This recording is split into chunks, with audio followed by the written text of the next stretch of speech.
কক্সবাজার জেলায় ছবিসহ ভোটার তালিকা হালনাগাদ ও ত্রয়োদশ জাতীয় সংসদ নির্বাচন উপলক্ষে মতবিনিময় সভা অনুষ্ঠিত হয়েছে। রোববার সকালে জেলা প্রশাসনের আয়োজনে মতবিনিময় সভার প্রধান অতিথির বক্তব্যে সিইসি এএমএম নাসির উদ্দিন বলেছেন, প্রধান উপদেষ্টার ঘোষণা অনুযায়ী এবছর ডিসেম্বর বা সামনের বছরের জুনে নির্বাচন হতে পারে। সেভাবে নির্বাচন কমিশন প্রস্তুতি গ্রহণ করছে। মতবিনিময় সভায় সভাপতিত্ব করেন জেলা প্রশাসক মোহাম্মদ সালাউদ্দিন। সভায় উপস্থিত ছিলেন ভারপ্রাপ্ত পুলিশ সুপার শাকিল আহমেদ, অতিরিক্ত জেলা প্রশাসক নিজামুদ্দিন আহমেদ সহ সংশ্লিষ্টরা। আমাদের কাজ নিয়ে আগাচ্ছি, সেটা স্থানীয় হোক আর জাতীয় হোক। ভোটার লিস্ট তো মাস্ট লাগবে না, একটা সঠিক ভোটার লিস্ট না। এই ভোটার লিস্টে আমরা পারফেক্ট একটা ভোটার লিস্ট করার চেষ্টা করছি। 16 লক্ষ মৃত ভোটার তালিকায় আছে। Can you imagine? এরা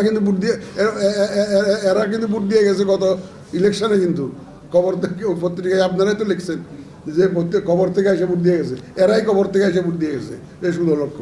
তো এই যে 16 লক্ষ আমরা বের করলাম, এগুলো স্ট্রাইক আপ করতে হবে না আমার। এগুলো যেগুলো বাদ পড়ে গেছিলো, প্রায় 51 লক্ষর অধিক ভোটার তো আমরা পেয়েছি। তো এই কাজটা আমাদের সম্পন্ন করতে আমরা প্ল্যান করেছি। আগামী জুন মাস নাগাদ আমরা এই শেষ ভোটার তালিকাটা হালনাগাদ করতে পারবো।